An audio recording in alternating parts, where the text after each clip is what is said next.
Right. So on this problem, these are the forbidden squares. Okay. In root polynomial lore in general, everybody just kind of knows that whenever you specify a board, you're talking about the forbidden squares. Okay. You just know that it lives inside of some larger board.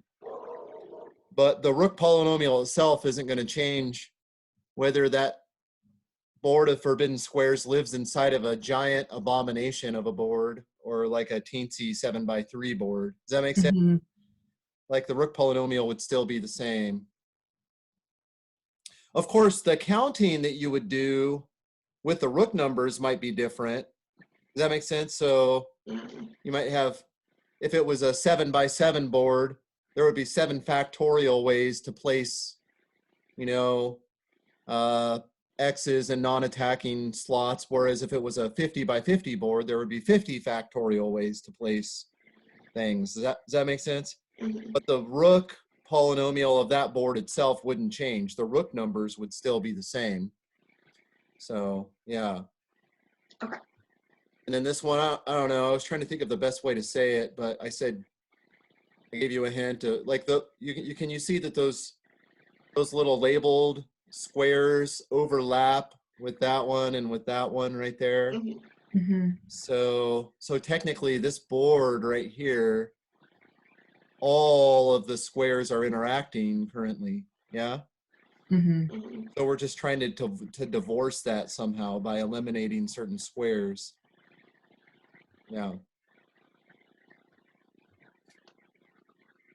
Maybe I'll add that little comment for the following. I guess I would have, if I would have said for the following boards of forbidden squares or something, right? Yeah.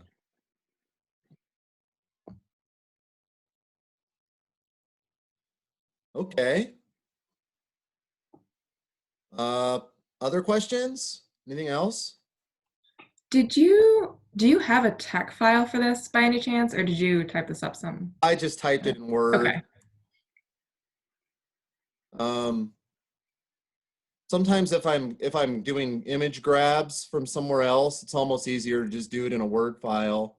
Mhm. You should be, since I posted the Word doc, Yes. to grab Yeah. those images in the text fairly easily. Okay. So, Thank you. yeah. Sorry, I didn't make a tech file because it's like I wasn't really using any math in the questions per se, Mhm. any complicated math. The only thing that was complicated was the images, and that's almost easier to just paste in Word than it is to do in LaTeX. Yeah. So yeah.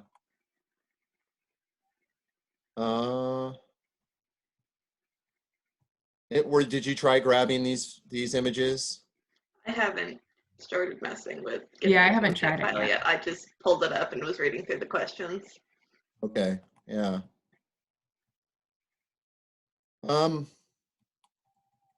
What else? Anything else? That was all I had. Yeah. Did number 4 make sense to you? So in part A, I said in the third, part C of all the other problems, you were asked to at one point give the number of those colorings that consisted of distinct colors, right? That was a part of each one of those. Mhm. I'm saying you probably, at least I'm anticipating that you're going to use the Polya pattern inventory to pull that off somehow. But what I'm wanting you to do is to actually not use the Polya pattern inventory for part A of this question. I'm just wanting you to think about it. I mean, you have the answer for part C and all of the previous parts, and I'm just wanting you to think and say, huh, I wonder why the answer is that, Okay. and just And give a direct enumerative argument for why that's the count. okay. Because when I was doing this, I I mean, I'm just telling you what I did when I did it. When I was doing it, I was like, huh, that number looks familiar. And then I realized what it was. And I was like, oh, yeah. And they're not hard. It's not hard to do it, you know, but it was instructive to kind of think through, oh yeah, that's how you would count that without making reference to the Polya pattern inventory. The pattern inventory kind of sweeps a lot of thinking under the rug. You know what I mean? A lot of thought went into getting it, obviously, but now that you have it, it just goes boop and it's all done, right? Mhm. But here I was just wanting you to have to think about that carefully a little bit. If I would have asked this question and told you to do it without the Polya pattern inventory, I think you would not get it. I don't know how to do it. So that one, you actually need the Polya pattern inventory. Does this make sense? I think that like the dodecagon has a total of 12 faces. Mhm. So, and I'm saying do 3 colorings, which you already have the cycle index polynomial from the previous part, right? Right. Yeah, seems like it should be pretty simple. Since we already have So that. I mean, I could specify any number of colorings. I could say 80 and it wouldn't stop you, right? Mhm. But here I'm saying 3 colorings. You have 3 colors. And I want you to determine how many of those colorings have the same number of each color, which if I did the math right, 3 times 4 is 12, right? So, right? So each color is utilized on exactly 4 faces. What's going on? That is not, I don't, I don't have like a good explanation for why the answer is what it is. I haven't really thought it through, but you're going to have to resort to using the pattern inventory for that. So I wanted to force your hand on that one. In theory, you didn't have to use the Polya inventory in any of the previous parts, although you might. But this one, I don't see how you're going to pull it off without the Polya inventory. Well, what else? Anything else?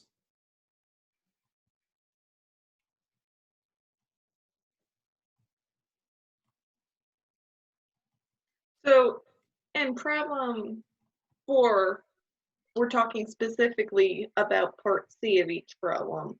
So Yeah. so M will be a specific color for each one.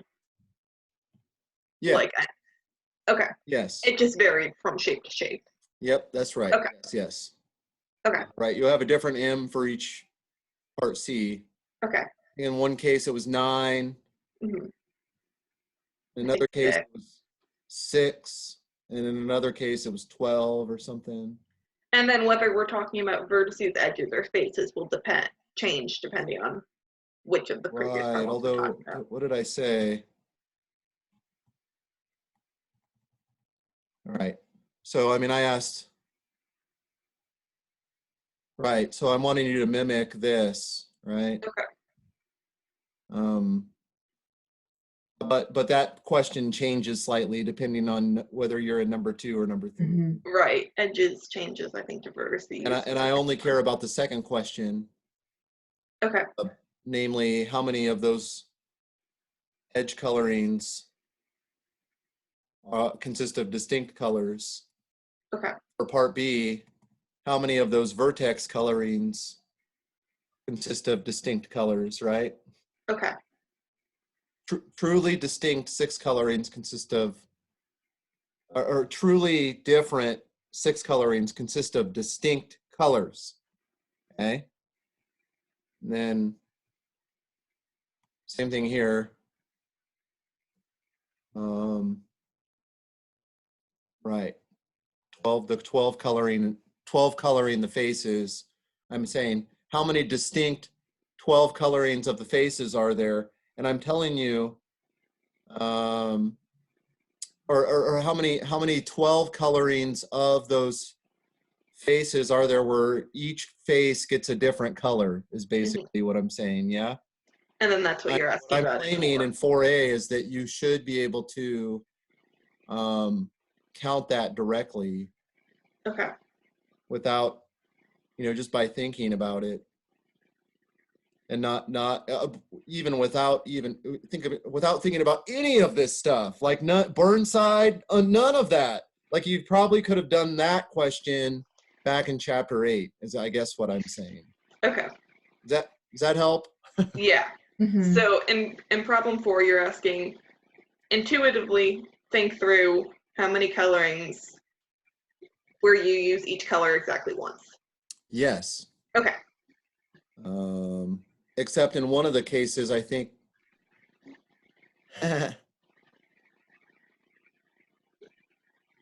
in this case, oh, 6 coloring vertices. Right, so there's exactly as many colors as there are vertices. Yeah. In this case, I'm not exactly as many colorings colors as there are faces. I don't think that works for A though, now that I've said No, that. right, A I is a think little bit 9 different, colors so I and threw you a little bit of a yeah. curveball there. Okay. You have 8, you were coloring edges, right? Is that what the deal was? Yeah. Mhm. Yeah, you had 9 colors, but I'll let you think about what. It's not very hard. You just have to choose which 8 colorings are used, right? Okay. And so that essentially just bumps up the number of those colorings by a factor of like 9 or something. Yeah. But the other ones, it's like you have exactly as many colorings as you do vertices, edges, or faces. Okay.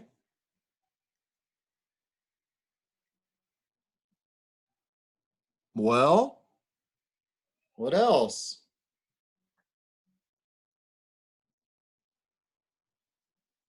That was all I had.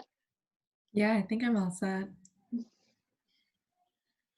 you guys watch that little mini video of the multinomial thing?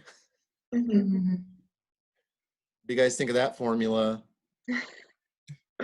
I think I need to go read it through just a few Yeah, more me times too. to just really solidify it.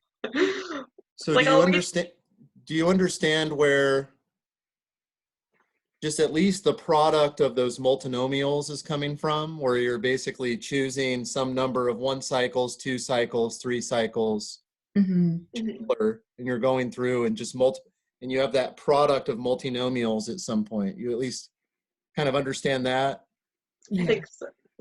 Yeah, and then all you have to do is say, well, I didn't have to choose N11 1 cycles to color C when I could have chosen some other number of them. I didn't have to do 4, I could have done 3. Does that make sense? Mhm. So then the sum is just you allowing for different numbers of 1 cycles to color 1, etc. And so that's where the sum of those things comes from. And then and that's really it. And then it's just a matter of kind of thinking through how you multiply out that you know, that term that corresponds to the permutation pi, and then boom, all of a sudden it's all right there. And you're like, oh man, that's exactly the count I got before. But there's also kind of an intuition, I think, about what's going on. Paul was kind of asking about that on Tuesday, right? He was like, what's the intuition? Like, what's going on? And my response was, well, I mean, if you color one thing in a J cycle, a color, you're gonna have to color them all that, right? And so that's why the power on the C's is like bumping up for each one of those. So there's at least an intuition about that happening. I don't know how someone realized that at the beginning. Like, how in the world would you see that, But I don't have to worry about that. Someone else already thought of it. Now I can see why it's true. But someone always has to think of these things at some point, and that's the amazing miracle of it all, right? So, yeah. All right, everything else going well though? Yeah. Mm-hmm. Okay, good. I'll post a probability lecture here before too much longer on the central limit theorem. I don't know. I'm trying to decide if I can fit it all into this one. I may have to do a short one on Monday or something, but I just have those two things I wanted to expose you to. I want to do the strong law of large numbers also. That's a helpful thing to have in your back pocket. But yeah. Have you guys seen the central limit theorem? I think it came up in my business stats class briefly. Oh, okay. I think maybe in Noah's research methods talk too. Did he talk Yeah. about that? He Yeah, proved, I yeah, thought- he proved the central limit Okay. theorem. And the proof is literally the exact one that's in the book. Okay. I So didn't see his don't know if he took capstone. probability but theory before. Do you think did he take it before? I'm not sure. Yeah, he may have taken probability theory before, and that was because that was the proof that he gave. And so I'll talk through that a little bit. Today or tomorrow. Today for me, tomorrow for you. All right. Okay. So is there any big things going on for you guys? I mean, like end of the year stuff. You guys had like the last SGA chapel today, I know. Wasn't it or something? Yesterday, Yesterday. yeah. Yeah. Are they keeping track of how many chapels you guys go to, or is that all kind of No. No, yeah, that's. yeah. I mean, they've been good, so I've been watching a lot of them, but it's Mhm. optional now. Okay, that's good. Yeah. I was wondering if they were taking down names or something. I don't know. Yeah. Yeah. Well, I guess I'll let you guys get back to business here. Well, thank you so so much, much. Dr. Hammett. Yeah, It's been a great class, so. It has. yeah. I've definitely enjoyed it. I'm glad you enjoyed it. Thanks for the encouragement. Hey, don't go fill out the. I always like to get feedback, so I'm always trying to tweak things. So go fill those things out. All right. See you guys later. Bye. Bye.